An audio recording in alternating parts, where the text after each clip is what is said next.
teman-teman, perkenalkan nama saya Florentina Tesi. Saya dari kelas 12E.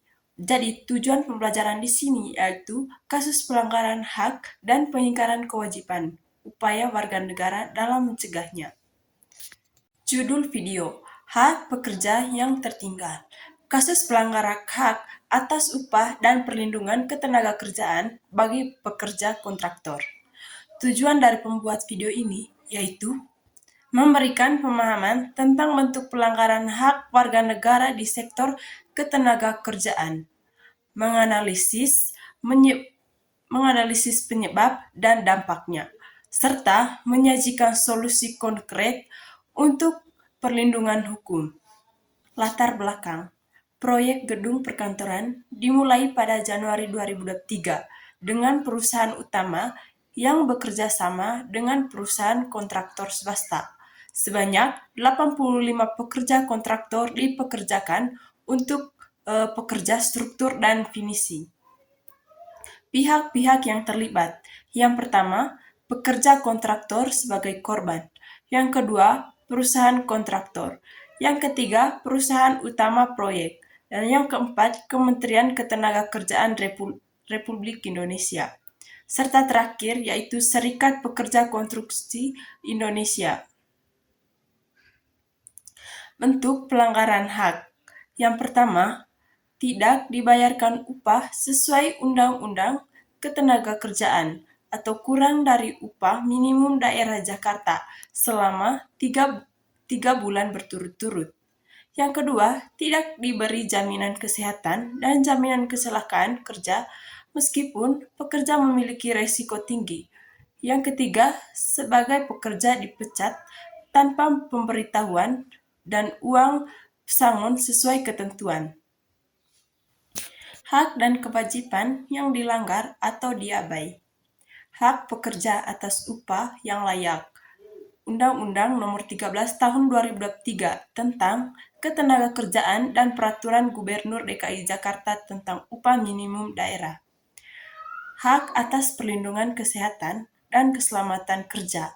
Undang-Undang Nomor 1 Tahun 1970 tentang Keselamatan dan Kesehatan Kerja. Faktor penyebab terjadinya kasus. Kurangnya pengawasan terhadap perusahaan kontraktor oleh pihak berwenang. Kesenjangan informasi antara pekerja dengan hak-haknya. Dampak yang ditimbulkan. Yang pertama, bagi individu. Kesulitan ekonomi keluarga, stres akibat ketidakpastian pekerjaan, dan risiko kesehatan tanpa perlindungan. Yang kedua, bagi masyarakat, menciptakan kesenjangan sosial, mengurangi kepercayaan terhadap dunia kerja formal, dan berpotensi menimbulkan konflik sosial.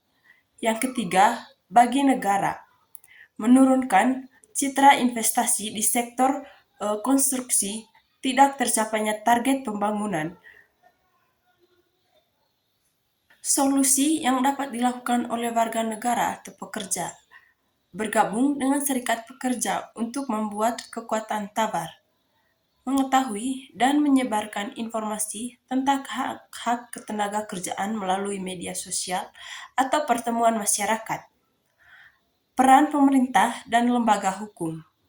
Pemerintah meningkatkan pengawasan rutin terhadap perusahaan terutama yang menggunakan pekerjaan kontraktor.